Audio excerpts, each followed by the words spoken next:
ओम शांति। ओम शांति। जुलाई मास हमारी मीठी मनमोहिनी दीदी जी का स्मृति मास है। जैसे आप सबने जून मास में मीठी मम्मा जगदम्बा माँ की विशेषताएं सुनी और उन्हें ध्यान में रखते हुए पुरुषार्थ की रफ्तार को तीव्र किया, इसी प्रकार से दीदी मनमोहिनी जी जो यज्ञ की आधार स्तंभ थी, उनकी दूरदृष्टि, परखने की शक्ति और ईश्वरीय नियम मर्यादाओं को दृढ़ता से पालन करने और करवाने की शक्ति उनके अंदर हाईएस्ट क्वालिटी की थी। आपका लौकिक नाम गोपी था। आप एक बहुत ही नामी ग्रामी धनाढ्य परिवार से थी, सिंधी परिवार से थी। यज्ञ की स्थापना के समय अनेक बंधनों को तोड़ते हुए आप अपनी लौकिक माँ क्वीन मदर और लौकिक बहन शील इंदिरा जी के साथ बिना किसी की परवाह किए हुए जाटको रूप से समर्पित हो गई। आपका बाबा से अटूट प्यार था। हर पल, हर बोल में आपके मुख से बाबा बाबा बाबा ही निकलता। आप दिलवाला की सच्ची दिलरुबा थी। आपको अव्यक्त नाम मिला मनमोहिनी। दीदी जी के सानिध्य में जो भी आता, दीदी जी उसका मन ऐसा मोह लेती जो वह ज्ञान में चल जाता और बाबा का बन जाता। माउंट आबू के इस स्थान को चुनने की सेवा बाबा ने दीदी जी को ही दी थी। 1950 में पूरा यज्ञ दीदी जी के निर्देशन में कराची से आबू में ट्रांसफ़र हुआ। 1952 में जब भारत में ईश्वरीय सेवाएं प्रारंभ हुई, उस समय दीदी जी इलाहाबाद, दिल्ली आदि में कई सेवा स्थानों को खोलने के निमित्त बनी और मातेश्वरी जगदम्बा जी के अव्यक्त होने के बाद 1965 से फिर आप बाप दादा के पास मधुबन में ही आ गई और उनके पास रहकर ही आपने यज्ञ की इंटरनल कारोबार को, पूरे प्रशासन को बाबा का राइट हैंड बनकर के संभाला। 1969 में ब्रह्मा बाबा के अव्यक्त होने के बाद दीदी और दादी की जोड़ी ने, दादी प्रकाश मणि जी की जोड़ी ने पूरे यज्ञ को संभाला और दोनों ने मिलकर माता पिता के रूप में देश विदेश के सर्व ब्राह्मण परिवार की निस्वार्थ पालना की और पूरे विश्व में सेवाओं का खूब विस्तार किया। दीदी दादी की जोड़ी को सभी कहते थे शरीर दो हैं और आत्मा एक है। ऐसी एकता का प्रूफ देकर अन्य सभी बड़ी दादियों को, भाइयों को साथ लेकर एक दो की राय को सम्मान देते हुए यज्ञ को निर्विघ्न बनाकर आपने आगे बढ़ाया। दीदी जी 28 जुलाई 1983 को अपने भौतिक शरीर का, देह का त्याग कर अव्यक्त वतनवासी बनी। आज उनके पुण्य स्मृति दिवस पर उनकी अनेक विशेषताएं नजरों के सामने घूम रही हैं। उनकी कुछ विशेषताओं का अनुसरण करके आप और हम भी अपने पूर्वजों के समान बाप दादा का नाम रोशन कर सकते हैं। अभी हम सुनेंगे मधुबन से आई हुई उनकी विशेषताएं। उनकी पहली विशेषता है संपूर्ण समर्पित। दीदी जी एक ऊंचे धनाढ्य परिवार की होते हुए भी धन संपदा, कलयुगी लोक लाज की परवाह किए बिना एक धक से सेकंड में नष्ट मोहा बन समर्पित हो गई। दूसरी, सच्ची मस्तानी गोपिका। आपका बाबा से इतना अटूट स्नेह था जो नजरों में एक ही बाबा बसता। दीदी के दिल में एक बाबा के सिवाय कोई भी नहीं समाया। बाबा के प्यार में आप कभी भी डांस करती तो सेमी ट्रांस में जाकर लवलीन हो जाती, मग्न हो जाती। जब भी दीदी जी रास करती थी तो ज़्यादातर रास करते समय दीदी जी सेमी ट्रांस में चली जाती थी, लवलीन हो जाती थी, बाबा की याद में मस्त हो जाती थी। तीसरा, सच्ची पतिव्रता, सतीव्रता और पिताव्रता। सदा तुम ही संग खाऊं, तुम ही संग बैठूं, तुम ही से रास रचाऊं, ऐसी एक व्रता होकर सदा एक के ही गुण गाते, आज्ञाकारी, वफादार, ऑनेस्ट बनकर रही। कभी किसी व्यक्ति वस्तु की तरफ आकर्षित नहीं हुई। दीदी जी की फोर्थ विशेषता, नंबर 1 गॉडली स्टूडेंट।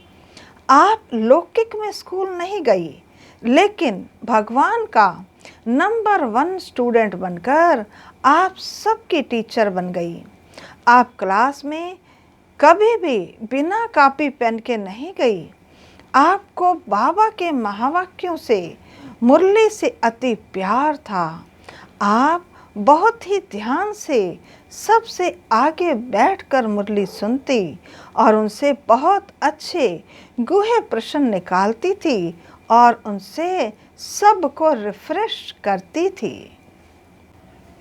पांचवी आपकी विशेषता है, आपने भाषण नहीं किए लेकिन सबको भाषण दी। आपने कभी भी स्टेज पर जाकर प्रवचन नहीं किए, लेकिन एक एक को जिगरी पालना देकर स्नेह की भाषणा दी। सभी का प्यार एक बाबा से जुड़ाया। हर एक को इतना निस्वार्थ प्यार दिया जो किसी में भी उसकी बुद्धि ना जाए। छठी विशेषता, परखने और निर्णय करने की शक्ति में नंबर 1। दीदी जी की बुद्धि इतनी स्वच्छ और स्पष्ट थी, जो सामने कैसी भी आत्मा आए उसे आप फौरन परख लेती और उसकी हर आवश्यकता को पूरा कर उसे बाबा का बना देती।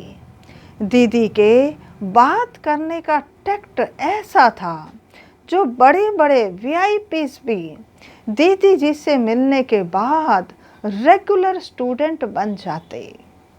सातवीं विशेषता, दीदी जी की दृष्टि में रूहानी जादू।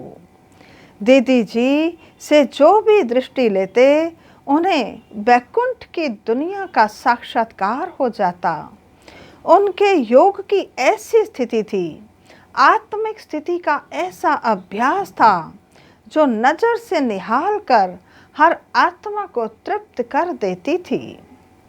आठवीं विशेषता, जितना गंभीर उतनी रमणीक। दीदी इतनी अंतर्मुखी रहती जो उनके मुख से कभी भी व्यर्थ बोल नहीं निकलते थे। कभी भी किसी का परचिंतन, परदर्शन नहीं करती थी। उनके जीवन में गंभीरता के साथ रमणीकता का बैलेंस था। वे सभी से अलौकिक चिट चैट करके खूब रिफ्रेश कर देती। उनके साथ बहुत रमणीकता से खेल पाल भी करती थी। नौवां, दीदी जी की शिक्षा देने की अलौकिक विधि। दीदी कभी सुनी सुनाई एक तरफ की बातों के आधार पर निर्णय नहीं लेती थी। अगर कोई किसी की कंप्लेंट करता तो उसी समय उनके सामने बुलाकर, उससे भी बुलाकर फैसला करती, जिससे जो शिक्षा देनी होती उसे स्पष्ट शब्दों में दे देती। 10वां, सखी स्नेह में नंबर 1। दीदी सभी को सखी स्नेह देकर बाबा का बना देती। उनसे सखी स्नेह में ज्ञान की गहरी गहरी रूह रिहान करती। दीदी कहती, सहेली नहीं बनाना, सखी बनाना। सहेलियाँ होंगी, मिलेंगी तो आपस में पर चिंतन करेंगी, और सखियाँ बनाओगी तो सखियाँ आपस में ज्ञान की चिट चैट करेंगी। देखो, आपको भी आज तक मालूम था सखी और सहेली में क्या अंतर होता है? दीदी जी ने कितनी अच्छी परिभाषा बताई। सहेली, जब हम फ्रेंड्स बनाते हैं तो आपस में बात कहीं से शुरू होती है और जाके पर चिंतन पे ख़त्म होती है, लेकिन जब हम सखी बनाते हैं तो केवल आपस में ज्ञान की चिट चैट ही करते हैं। दीदी जी की 11वीं विशेषता, सदा निर्भय, निडर और निश्चिंत। दीदी जी कभी भी किसी भी बात में भयभीत नहीं होती थी। बाबा की शक्तियों में उनका अटूट विश्वास था, निश्चय अटल था, इसलिए वे सदा निर्भय रही। यज्ञ के सामने कैसी भी परिस्थिति आई, उसमें भी सदा निश्चिंत रही। कभी क्यों क्या का प्रश्न नहीं किया, सदा प्रसन्न चित रही। कभी उनके चेहरे पर चिंता के चिन्ह भी दिखाई नहीं दिए। 12वीं विशेषता, सच्चाई सफाई की प्रतिमूर्ति। दीदी जी की सच्चाई अति प्रिय थी। अगर कोई अपनी गलतियां सच्चे दिल से महसूस कर लेता था तो दीदी जी उन्हें क्षमा कर देती थी और आगे बढ़ने की प्रेरणा देती थी। आप अंदर बाहर साफ स्वच्छ थी। आपकी कथनी और करनी सदा समान रही। जो दूसरों को कहती वो आप पहले खुद करके दिखाती थी। 13वीं विशेषता, बालक और मालिक का बैलेंस। दीदी जी यज्ञ की मालिक थी, लेकिन उनके जीवन में बालक और मालिकपन का बैलेंस सबने देखा। जो यथार्थ बात होती थी वह मालिक बनकर सबके सामने रखती, लेकिन अगर सबकी एक मत नहीं होती थी तो उसे बालक बनकर भूल जाती। कभी बहस व डिबेट में समय नहीं गंवाती। दीदी बालक बन बाबा की उंगली पकड़ यज्ञ की हर डिपार्टमेंट का चक्कर लगाती। बाबा उन्हें कहते, अभी आपने बाबा की उंगली पकड़ी है, भविष्य में श्री कृष्ण आपकी उंगली पकड़कर चलेगा, ऐसा नशा है ना। तो इससे स्पष्ट होता है ना, श्री कृष्ण को पालना देने वाली कौन होगी? दीदी मनमोहिनी ही तो होंगी ना। 14th विशेषता, यज्ञ रक्षक, यज्ञ सेवाधारी। आपकी रग रग में यज्ञ के प्रति अटूट प्यार था।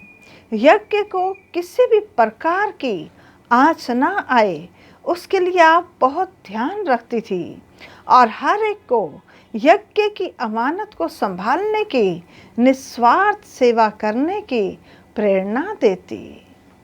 15वीं विशेषता, सफल करने और कराने में नंबर 1। दीदी ने अनेकों का तन मन धन यज्ञ में सफल कराया। यज्ञ को कौन संभाल सकते हैं? दीदी उनकी जीवन कहानी सुनकर, परख कर उसे समर्पित कराती और उनके दिल में यज्ञ के प्रति भावना भर देती। 16th विशेषता, लव और ला का बैलेंस। दीदी अलौकिक माँ के रूप में सबको स्नेह भी देती। हर प्रकार से यज्ञ वत्सों को पहनने, खाने पीने और रहने की सुविधा भी देती। उनके स्वास्थ्य का भी ध्यान रखती, लेकिन कभी कोई ईश्वरीय नियम एवं मर्यादाओं में अलबेला होता, आलस्य करता या किसी मर्यादा को तोड़ता तो उसे फौरन डायरेक्ट बुलाकर इशारा दे देती, सावधान कर देती। 17वीं विशेषता, मर्यादा पुरुषोत्तम स्थिति। दीदी स्वयं भी ईश्वरीय मर्यादाओं का कंगन बांध कर रखती और सभी का भी उस पर ध्यान खिंचवाती। ब्राह्मण सो देवता बनने वाली आत्माओं को विशेष संग दोष, अन्न दोष ना लग जाए। दीदी पहली शिक्षा यही देती कि संग से अपनी संभाल करना, पवित्रता के व्रत को कभी भी खंडित नहीं होने देना, ब्रह्मचर्य के साथ साथ ब्रह्मचारी भी बनकर के रहना। 18th विशेषता, ऑल राउंड एक्यूरेट और अलर्ट। दीदी का ध्यान यज्ञ की ऑलराउंड सेवा पर रहता। वे मुरली क्लास के पश्चात स्वयं भंडारे में चक्कर लगाती और कुछ समय सबके साथ बैठकर सब्जी काटने में मदद करती। एक्यूरेसी उनके जीवन में कूट कूट कर बाबा ने भरी थी। वे बाबा के अव्यक्त होने के बाद भी सभी पत्रों का जवाब खुद बैठकर लिखती व लिखवाती थी। कभी भी दीदी ने कोई भी सेवा पेंडिंग नहीं छोड़ी। जो सेवा जब जरूरी है उसे उसी समय अलर्ट बनकर की और कराई। 19वीं विशेषता, स्वमानधारी और सम्मानदाता। दीदी जी सदा इसी स्वमान में रहती थी कि स्वयं सर्वशक्तिमान बाबा हमारा साथी है। वे सबको दिल से सम्मान भी देती थी। अगर कोई अपनी सेवा समय प्रमाण सच्चाई से करता तो उसे इतना ही सम्मान देती, खातिरी करती, उन्हें विशेष सौगात देती। दीदी के दिल में यज्ञ के सच्चे सेवाधारियों के प्रति अति रिस्पेक्ट था। दीदी जी की 20वीं विशेषता, योगी और कर्मयोगी जीवन का आदर्श। दीदी स्वयं योग के गहरे अनुभवों में सदा रहती और अमृत वेले विशेष खुद सबको संगठित रूप से योग की ड्रिल कराती। साथ साथ कर्म करते भी कैसे योग में रहना है उस पर भी ध्यान खिंचवाती। अव्यक्त रूप से यज्ञ की कारोबार निर्विघ्न रूप से चलाने के लिए दीदी बीच बीच में विशेष मौन व अव्यक्त भाषा द्वारा सबको साइलेंस की शक्ति बढ़ाने की प्रेरणा देती। 21वीं विशेषता, बेहद की दृष्टि और बेहद का दृष्टिकोण। दीदी कभी भी तेरे मेरे की हदों में नहीं आई। यह जोन अथवा ये एरिया इसकी है या उसकी है, इस प्रकार की भाषा दीदी जी के मुख से कभी नहीं सुनी। वे सदा बेहद में रही। बेहद की सोच व समझ से सबकी पालना की। मैं और मेरेपन की भाषा से वे सदा मुक्त रही। 22वीं विशेषता, निमित्त और निर्माण। दीदी यज्ञ की अनेक जवाबदारियों को संभालते हुए सदा करण करावनहार बाबा है, वही करता कराता है, इसी निश्चय से स्वयं को निमित्त बनाए सदा निर्माण होकर रही। दीदी के बोल में कभी भी अभिमान का अंश दिखाई नहीं दिया। 23वां, फ्राक दिल के साथ एकानामी का अवतार। दीदी आने वाले मेहमानों की भरपूर खातिरी करती। कभी कभी ऐसे सुहेज रचाती जिसमें 36 या 56 प्रकार के व्यंजनों का ब्रह्मा भोजन करवाती।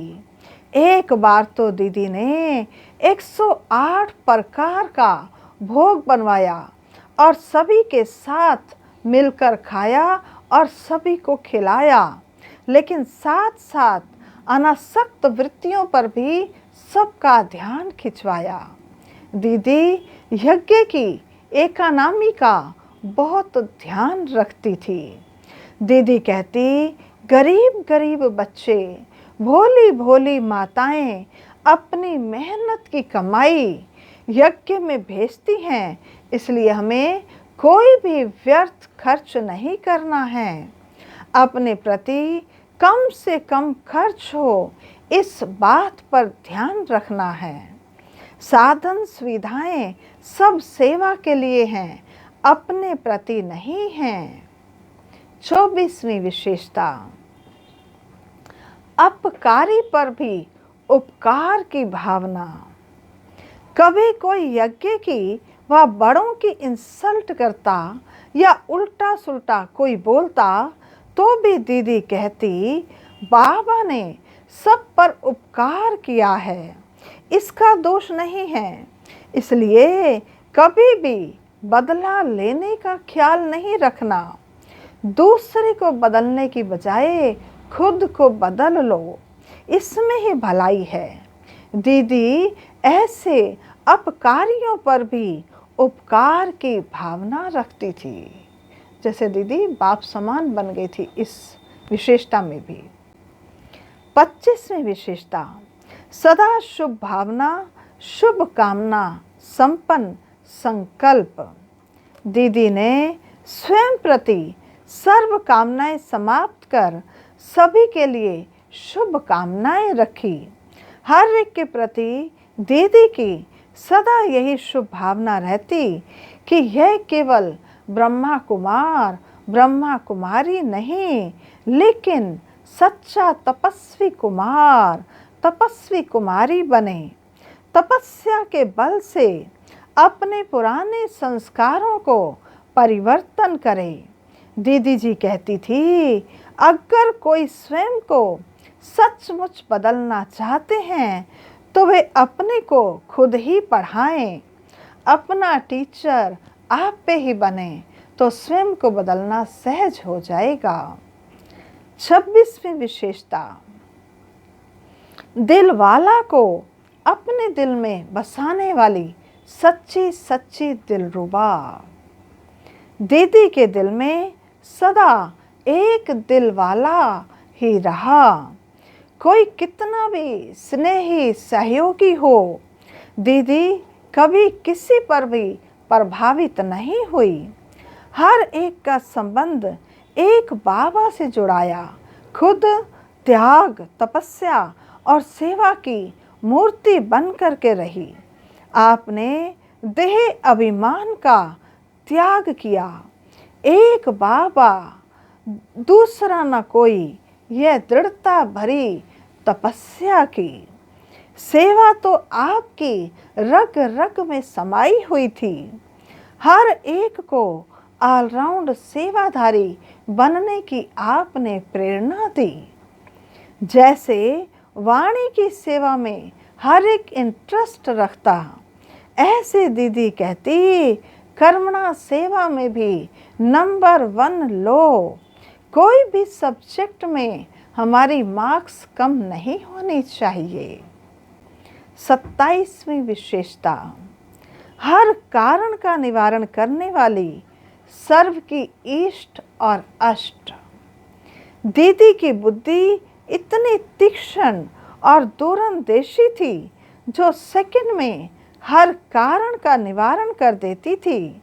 इसलिए वह अनेकों की इष्ट बन गई। ऐसी इष्ट और अष्ट में आने वाली आत्मा को कभी भी कोई कष्ट नहीं हो सकता।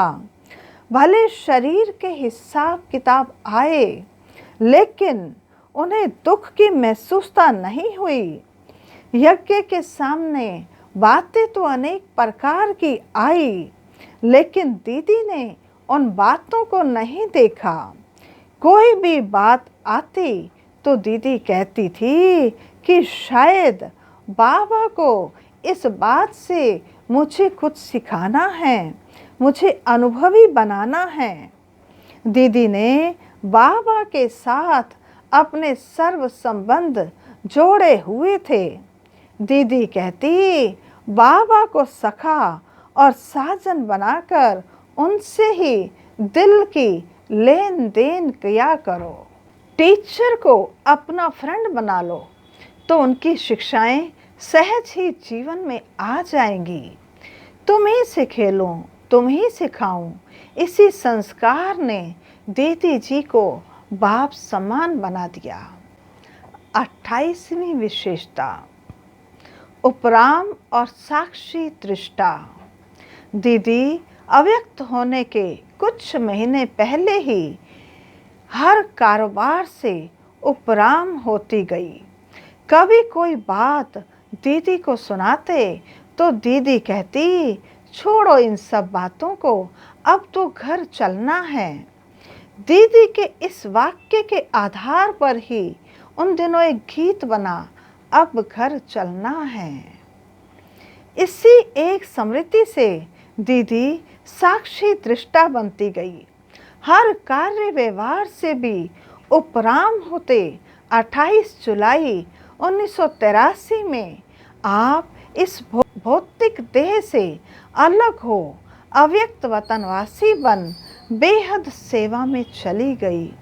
ऐसे दीदी को हम दिल की गहराइयों से, हृदय की गहराइयों से शत शत नमन करते हैं और दिल्ली दरबार की ओर से श्रद्धा सुमन भेंट करते हैं।